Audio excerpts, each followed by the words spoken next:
వాళ్ళ మీద రంగవల్లులు అంటే ఏమంటారు, ముగ్గులు ముగ్గులు వేయడానికి కలపడము, ఏమైనా కలిపి పెట్టడానికి దానికి చూపిస్తాం కూడా. తర్వాత తామ్రచూడం, కోడి పందాలకి, ఫ్యామిలీ వాక్కి, ఫ్యామిలీ రైడ్ చేసే ఉంటారుగా, ఆ ఫ్యామిలీ వాక్కి ఇలా ఇలా పోతుంటుంది, లొట్టిపిట్ట అంటారు దానికి. తర్వాత మేము ఎదుటి వాళ్ళని ఎగతాళి చేయడం అన్నారు, షెంట్ అని చెప్పడం, దానికి కూడా ఇది చూపిస్తాం తామ్రచూడం. నెక్స్ట్ త్రిశూలం. త్రిశూలం దేనికంటే శివుడి వెపన్ త్రిశూలం. మూడు లోకాలు ముల్లోకాలు అని చూపించడానికి, 3 నెంబర్ చెప్పడానికి త్రిశూలం చూపిస్తాం. తర్వాత ఇక్కడికి పతాకం నుంచి త్రిశూలం వరకు అసంగత హస్తాలు ఒక చేతితోనే చూపించవచ్చు. 2 చేతులు పెట్టుకున్నా 2 వేళ్ళు అలవాటు అవుతాయి, ఒక చేతితో చూపించవచ్చు యాక్చువల్గా.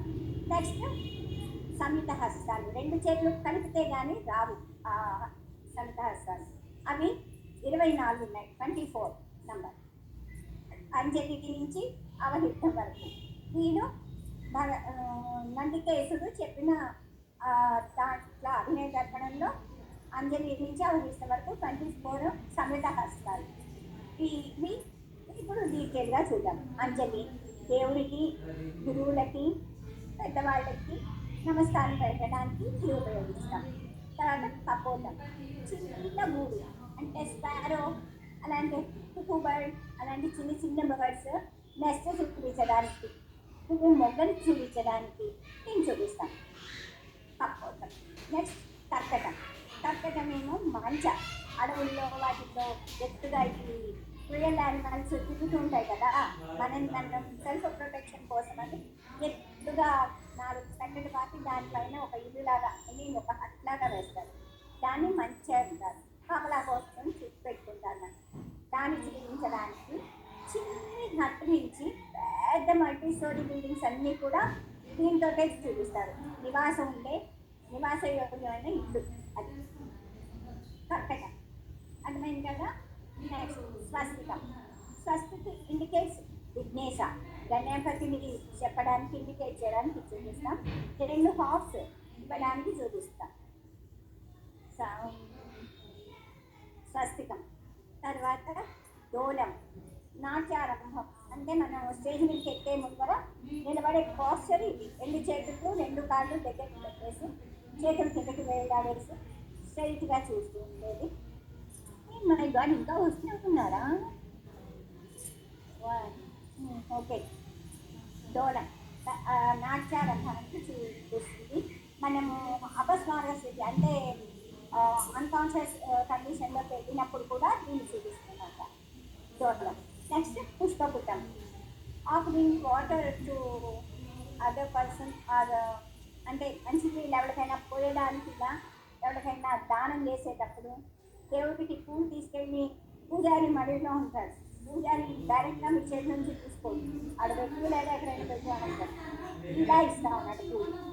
సూర్యుడికి అర్థం ఇస్తాం అంటే నీళ్ళతో సూర్యుడికి తర్పణం వదులుతాం అన్నమాట, దానికి చూపిస్తాం. మనకి దాహం వేసినప్పుడు ఎక్కడ వాటర్ కానీ కానీ ఏది దొరకపోతే చేతితో దగ్గరవుతాయిగా సగేలో నీళ్ళు ఇలా రావుతాయి, దానికి ఇది ఉపయోగిస్తాం పుష్పపుట్టం. ఇంకో పుష్పపుట్టం ఉంది, ఇది పిచ్చుకునే లోటస్. నాటకం ఇచ్చుకుంటున్నాడు, మనం చూస్తూ నుంచే పిచ్చుకోను, ఒక్కసారి తప్పని ఇచ్చుకుంటుంది. ఇది పుష్పపుట్టం, పిచ్చుకునే లోటస్. ఉత్సుంగ, ఇది 2 మృగశీర్షాలు దగ్గరికి వెళ్ళి పట్టుకుంటే ఇది ఉత్సుంగం అవుతుంది. ఈ ఉత్సుంగమేమో మనం చిన్న పిల్లలు వాళ్ళ ఏదైనా చూసి భయపడిపోయినప్పుడు అమ్మ దగ్గరికి వెళ్తే దగ్గరికి తీసుకొని నీకు భయం లేదమ్మా అని ప్యాక్ చేస్తాం. అది ఆ హగ్గింగ్. యశోద కృష్ణుని దగ్గరికి తీసుకొని హక్కు తీసుకోండి, కూర్చున్నాం అంటే దగ్గరికి తీసుకోవడం పట్టుకోండి. తర్వాత శివలింగం, కుడి శిఖరం ఎడమ చేతిని అర్ధచంద్రం పెట్టి దాని మీద ఎదుపెడితే శివలింగ హస్తం వస్తుంది. ఈ శివలింగ హస్తాన్ని శివుడిని చూపించడానికి ఉపయోగిస్తాం. తర్వాత కట్టావర్తనం, 2 కట్టాంబ హస్తాలను ఎదురెదురుగా పెట్టి క్రాస్ అంటే రెండు ఒక అభిముఖంగా పట్టుకోవాలి, అభిముఖంగా పట్టుకోవాలి, తెలుగు మాట అది. రెండు కర్కాంక హస్తాలను ఒకదానికొకటి అభిముఖంగా పట్టుకొని మణికట్టు దగ్గర కలిపినట్లయితే ఇది కట్కాముక హస్తం. ఈ కట్కాముక హస్తం పూల దండను పట్టుకోవడానికి, ఏదైనా పూజ అవి పూజకు సంబంధించిన వస్తువులు గరిక అవి పట్టుకోవడం చూపించడానికి ఇది ఉపయోగిస్తాం. కట్కాముకం పూల దండ గార్మెంట్ పట్టుకోవడానికి దానికి ఉపయోగిస్తాం. తర్వాత కత్తరి స్వస్తికం. మన నుంచి చాలా దూరం వెళ్ళిపోతే, మన వాళ్ళు ఎవరైనా మన నుంచి చాలా దూరం వెళ్ళిపోతే ఆ ఎడబాటు, ఆ వియోగం దాన్ని చూపించడానికి కత్తరి స్వస్తికం ఉపయోగిస్తాం. ఇది మామూలుగా కత్తెర, ఇది కత్తరి స్వస్తికం. కత్తరి స్వస్తికం ఏమో మన వాళ్ళు మంచి చాలా దూరం వెళ్ళిపోయి పిలిచిన వెంటనే రాలేని స్థితి ఉంటాయి. అంటే ఫారెన్ వెళ్ళిపోతారనుకోండి, మనప్పుడు రాలేరు వాళ్ళు, వాళ్ళ వీసాలు బోసాలు చాలా ఉంటాయి. సో అందుకని దాన్ని చూపించాలి, మహావియోగం దాన్ని చూపించడానికి కత్తరి స్వస్తికం ఉపయోగిస్తాం. అట్లనే ఎండ్రకాయ అంటే క్రాబ్ని చూపించడానికి కూడా దీన్ని చూపిస్తాం, కత్తరి స్వస్తికం. తర్వాతది శకటం. రెండు భ్రమర హస్తాలను కలిపి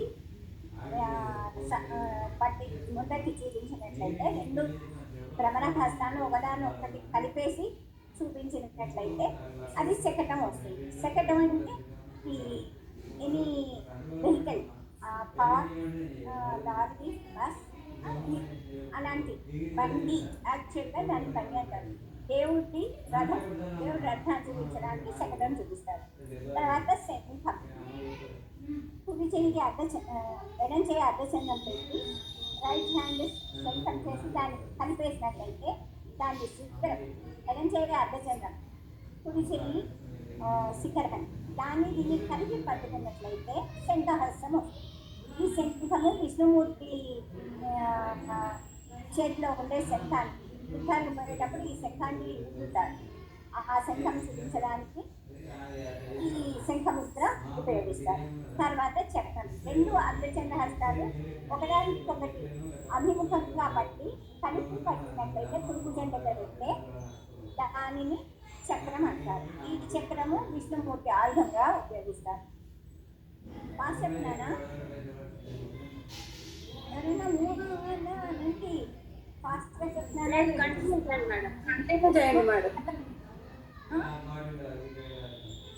అర్థమవుతుంది కదా? ఓకే. సంపుటం. సంపుటం అంటే రెండు అర్ధచంద్ర హస్తాలు ఒకదాని మీద ఒకటి వేసి కలిపి పట్టుకున్నట్లయితే ఇది సంపుటం అవుతుంది. సంపుటం అంటే రహస్యం లేదా ఏదైనా గుర్తు దాచిపెట్టడం. ఎందుకంటే ఏదైనా వస్తువుని దాచిపెట్టేసి తక్కువ చూద్దాం అంటారు కదా, అది రహస్యం ముఖ్యంగా చెప్పేది సంపుటం అంటే. రెండింటికి కలిపి పట్టిన షేక్ హ్యాండ్ ఇస్తాం చూసారా, తెలుగులో షేక్ హ్యాండ్ కరచాలనం, దాన్ని చూపించడానికి కూడా రెండు కలిసి ఉన్నాయి, మన బంధం ఇలాగే ఉంటుంది అని చెప్పడం కోసం కూడా దీన్ని ఉపయోగిస్తాం, సంపుటం. నెక్స్ట్ పాస్తం. రెండు సూచి హస్తాలు సంఖ్యలాగా వేసి పట్టుకున్నట్లయితే, అడుగుతున్నావా ఏమైనా? అమ్మాయికి ఏంటో నాకు తెలియట్లేదు, ఏతో వచ్చింది. ఏమైనా డౌట్ ఉందా? ఎవరు మాట్లాడలే? లేదు మేడం. లేదు మేడం.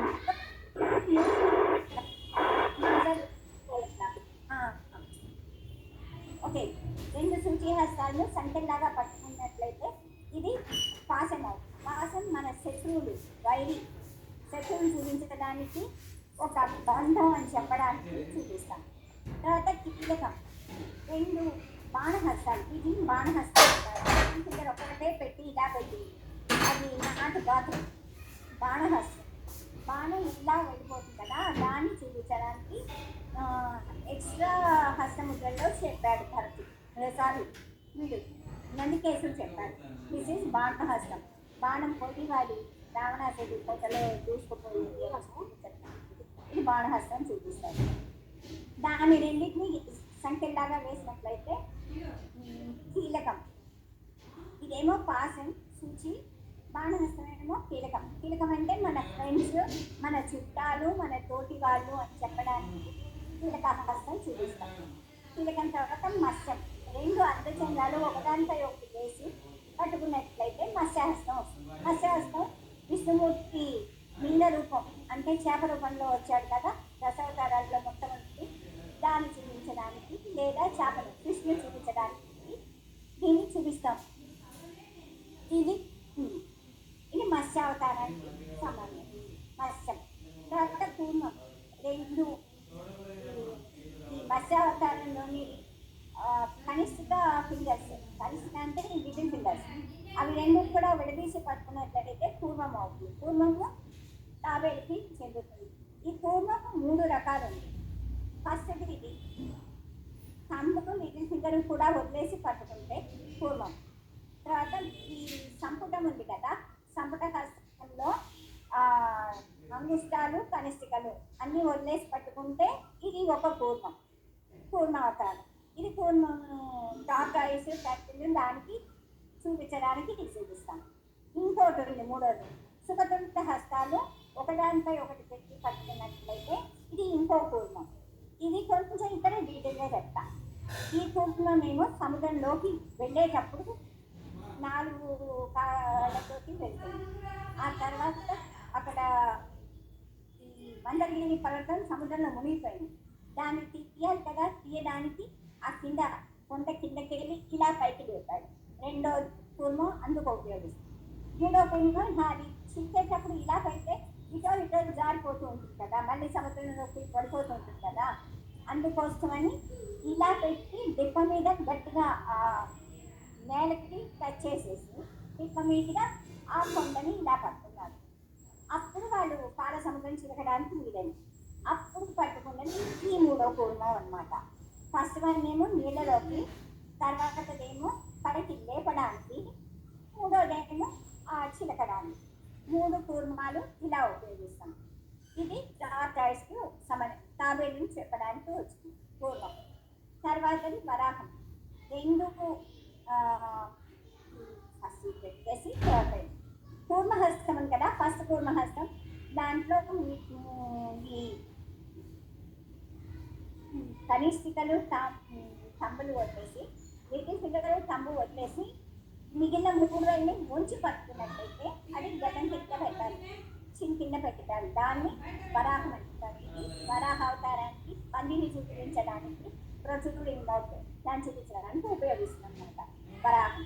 తర్వాత గరుడమేమో ఈ గరుత్మంతుడికి చూపించడానికి ఉపయోగిస్తుంది, పెద్ద ఈగిల్స్ని చూపించడానికి. ఇది విష్ణుమూర్తి వాహనం. గరుడం తర్వాత నాగబంధం, 2 సర్పాలు కలిసి ఉన్నదాన్ని చూపించడానికి దీన్ని చూపిస్తాను. 2 సర్పశిక్షాస్తాలు ఒకదానికొకే అభిముఖంగా పట్టుకుని మణికట్టు దగ్గర కలిపినట్లయితే నాగబంధ హస్తం ఉంది. ఇది సుబ్రహ్మణ్యేశ్వరుడు గుళ్ళలో చూస్తే ఉంటాం, 2 స్టెప్స్ ఇలాంటి ఒక పెద్ద శిల్పంలాగా ఉంటుంది. అది సుబ్రహ్మణ్యం చూపించడానికి, కలిసి ఉన్న స్నేక్స్ని చూపించడానికి, కొన్ని శృంగార భావాలు చూపించడానికి దీన్ని చూపిస్తాం సర్ప నాగబంధం. తర్వాత ఖడ్గం. ఖడ్గం ఏంటంటే సింహముఖ హస్తాన్ని కొంచెంగా ఓపెన్ చేసి కొద్దిగా తెరిచి ఒకదానిలోకొకటి చొప్పించి పట్టుకున్నట్లయితే దీన్ని ఖడ్గహస్తం అంటారు. ఈ ఖడ్గహస్తం సింహాసనాన్ని చూపించడానికి, హంసతులికా తల్పం చూపించడానికి, కొన్నిసార్లు ఈ అడవుల్లో తల్పాలు ఉంటాయి, ఆ గిరి తల్ప అంటే ఊడలు వాటితో చేసే మంచాలు, అవి చూపించడానికి దీన్ని చూపిస్తాం. ఉయ్యాల చూపించడానికి కూడా దీన్ని చూపిస్తాం ఖడ్గం. తర్వాత భేరుండం. 2 కపిట హస్తాలను ఆ తోకలకు వచ్చేసి అంటే పైన ఒక్క శిఖరం మీద తర్జనిని కలిపి పట్టుకున్నట్లయితే దీనిని భేరుండ హస్తం అంటారు. ఇది 2 వల్చర్స్ని చూపిస్తుంది. తర్వాత అవహితం.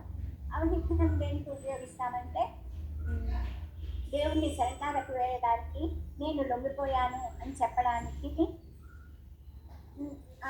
దేవుడికి ఒబీడియంట్గా తల వంచి సలాం చేయడానికి దీన్ని చూపిస్తారు అవహితం. శరణాగతి వేయడం ముఖ్యంగా దీని ఉద్దేశం. ఇది అవహితం. పతాక నుంచి అవహితం వరకు అసమిత హస్తాలు 28, సమిత హస్తాలు 24. సమిత హస్తాలు అసమిత హస్తాలు అయిపోయినాయి. ఓకే, వేరే ఇక్కడ వరకు దీంట్లో ఏమైనా డౌట్ ఉందా ఎవరికైనా? నెక్స్ట్ మనం వెళ్దామా? మేడం ఒకసారి కూర్మమను వరాహం ఒకసారి చెప్పరా మేడం? ఓకే మేడం కూర్మం కూడా ఇట్లా పెట్టొచ్చు అన్నారు, వరాహం కూడా ఇట్లా పెట్టొచ్చు అన్నారు కదా, తేడా ఏముంది? వరాహం ఇలా కాదు, ఉంచి పట్టుకోవాలి 3 వేళ్ళని. ఇది వరాహం. కూర్మంకి ఓన్లీ జస్ట్ ఇట్లా పైకి పెట్టాలా? ఇలా పెట్టాడు కదా, ఫస్ట్ కూర్మావతారం పెట్టాడు బాగానే విష్ణుమూర్తి. నీళ్ళలోకి వెళ్ళాలి కదా, కాళ్ళు చెట్లు మనం చూడండి కొంచెం తాబేలు నీళ్ళలోకి వెళ్ళేది మనకి యూజీసీ ప్రోగ్రామ్స్ లో దేంట్లో అది నీళ్ళలోకి వెళ్ళేటప్పుడు కాళ్ళు చెట్లు ఇలా అనుకుంటూ వెళ్తుంది లోపల, నీళ్ళ లోపలికి. ఫస్ట్ అవతారం పెట్టాడు. నీళ్ళ లోపలికి వెళ్ళాలి కదా, నీళ్ళ లోపల మునిగిపోయింది పర్వతం, మందర పర్వతం. సో దాన్ని పైకి ఎత్తాలి, ఎవరి వల్ల కాదు. పర్వతాన్ని అయితే తెచ్చి వేశారు సముద్రంలో, ఓకే బాగానే ఉంది, కానీ దాన్ని ఎత్తగల సత్తా ఎవరికి లేదు కదా. అందుకోసమని ఈయన పూర్వ రూపంలో దాని తాబేలు చిప్పని నువ్వు కట్టెపెట్టి కొట్టినా కూడా అది చీరదు, విరగదు, అది అంత గట్టిగా ఉంటుంది అన్నమాట. అందుకని దాని మీదకి వెళ్ళి ఆ పర్వతాన్ని నీళ్ళలోకి వెళ్ళి పర్వతాన్ని పైకి లేపడానికి దాన్ని ఉపయోగించారు ఈ రూపం. ఆ తర్వాత ఇలా పెడితే అది కొంచెం వెడల్పుగా ఉంది, పర్వతం దాని మీద నిలబడుతుంది. నిలబడిన తర్వాత దాన్ని పైకి తీసుకొచ్చాడు సముద్రం పైకి. అప్పుడు వాళ్ళు ఆ వాసనని కట్టారు. కట్టిన తర్వాత ఇంత ఇలా పెట్టిన తాబేలు కొంచెం ఇలా ఉంటుంది కదా కదా, ఇలా ఉన్నప్పుడు నువ్వు చిరుకుతూ ఉంటే అది ఇటో జారిపోతుంది, అలా నీళ్ళలో పడిపోతుంది కదా. అట్లా కాకుండా ఉండడం కోసం ఇలా పెట్టారు, ఇక్కడ ఫ్లాట్ అవుతుంది. అప్పుడు మూడో కుర్మం ఇది చిక్కుతుండాలి. అప్పుడు నువ్వు ఇట్లా ఫ్లాట్గా ఉన్న దాని మీద ఎంత తిప్పినా కూడా ఇలా పర్వతాన్ని, సపోజ్ ఇది పర్వతం అనుకోండి, ఎంత తిప్పినా ఇటు దీని మీదే ఉంటుంది, కిందకి జారదు. కొంచెం ఉప్పెత్తుగా ఉందనుకోండి ఇటో పడిపోతుంది అది. అందుకోసమని అలా 3 రూపాలు చూపించాం. యాక్చువల్గా చూపిస్తే ఇలా చూపించేయచ్చు, కానీ 3 రూపాయలు మనం వివరణ ఇచ్చి అందుకే నేను ఇదేమో నీళ్ళలోకి పోవడానికి, దాన్ని పైకి అక్కడి నుంచి పైకి లేపడానికి, ఆ తర్వాత కదలకుండా ఉంచడం కోసం ఈ రూపం పెట్టారు. ఇది టార్టాయిస్. ఓకే, అర్థమైందా? ఇప్పుడు పిగ్ వరాహానికి ఇట్లా పెట్టారు. ఈ ముద్ర తీసుకొని దాన్ని ముందర 3 వేలు ఉంచేసేయాలి. ఇలా ఉంచేస్తే చూడు ఇలా కిందకు వస్తుంది, సరే కింద జారుతుంది. ఇలా పెట్టుకుంటే పంది మూతి ఇలా పొడుగుగా ఉంటుంది కదా, దాన్ని చూపించడానికి చూపిస్తాను. ఇవి 2 ఏమో అడవి పందికి కూరలు ఉన్నాయి, అడవి పందికి కూరలు ఉంటాయి కదా, వాటిని చూపించడానికి. ఇవి 2 ఈ కంబ 2 చెవులు. పంది రూపం మీకు ఎలాగా చూపించను, పందులకు ఉంటే ఆ పంది పిక్చర్ చూసుకోండి పిగ్ది, దానికి అడవి పంది పెట్టండి, బోర్ అడవి బోర్. దానికి ముందర నుంచి ఇలా కూరలు ఉంటాయి, మూతి ఇలా పొడుగ్గా వస్తుంది. ఈ పక్కన చెవులు కూడా మనలాగా ఉండవు, కొంచెం వెడల్పుగా ఇలా ఉంటాయి. 1 సెకండ్.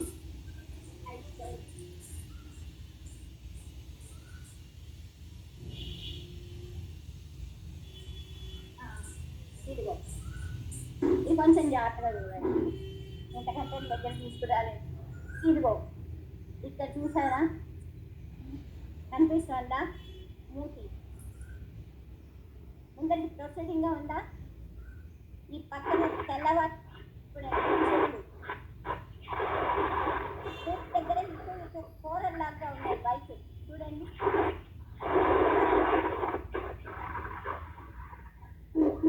అనిపించిందా?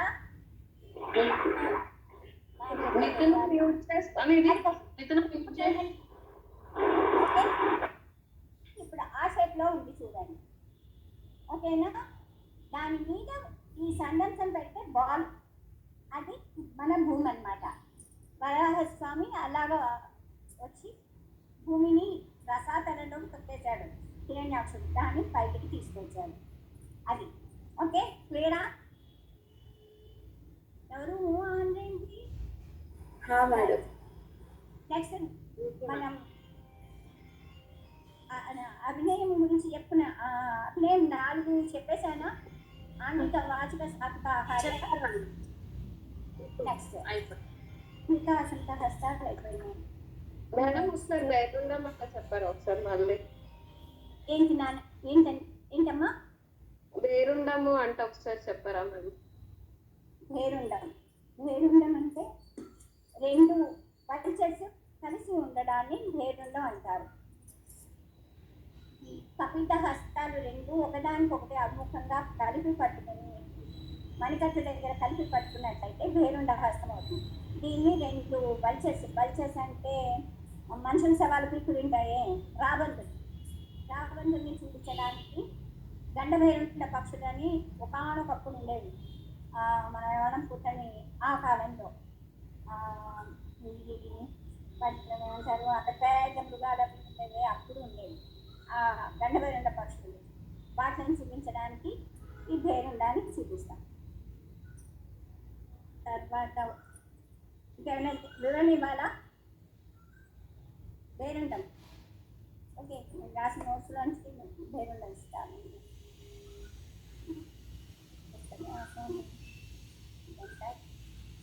ఫోన్ వస్తుందా? కాదు చూసుకో.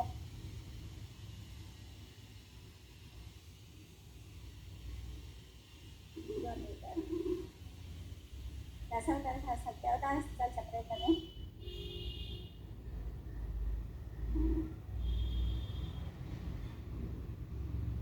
మణికట్ట వద్ద 2 కపిత హస్తాలు కలిపిన భైరుండ మగ్నం నేను చెప్తుంటే ఇది పక్షి దంపతులు భైరుండ పక్షులు మొదలైన వాటిలో ఉపయోగిస్తాం. నేను చెప్పింది అదే చెప్పాడు వాడుతున్నా.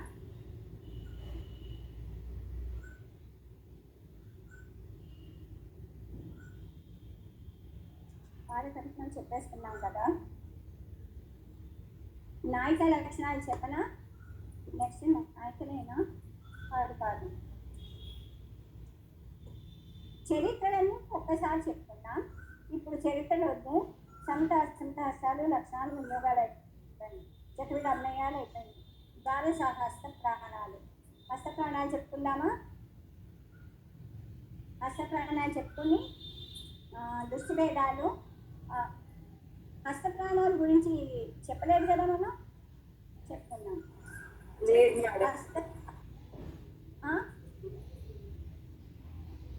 హస్త ప్రాణాలు అనేవి 12 రకాలుగా ఉంటాయి.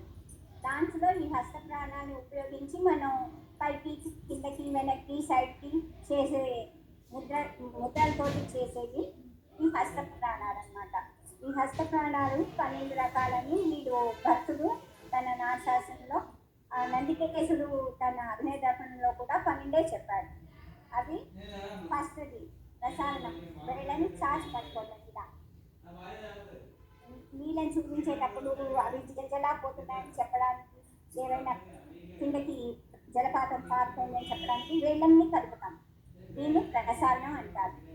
ఓకే, వేళ్ళన్నీ క్లీన్గా కదిలించడం అనమాట. అవన్నీ ఇట్లా స్ప్రెడ్ అయిపోయినాయి, ఏమైనా వస్తువులు కానీ పూసలు కానీ ఇలా స్ప్రెడ్ చేసినప్పుడు, ఏమైనా ఎత్తుగా ఉన్న దాన్ని సమం చేసేటప్పుడు నీళ్ళు పారే విధానం చూపించడానికి ప్రసారం ఉపయోగిస్తాం. తర్వాతది కుంచితం, వేళ్ళని ముడవడం లేదా మూయడం. ఒక్కసారిగా ఆంపట్ అంటారు చూడండి మాటలు, అట్లాంటివి ఏదైనా మొహాన్ని విసిరి కొట్టడానికి.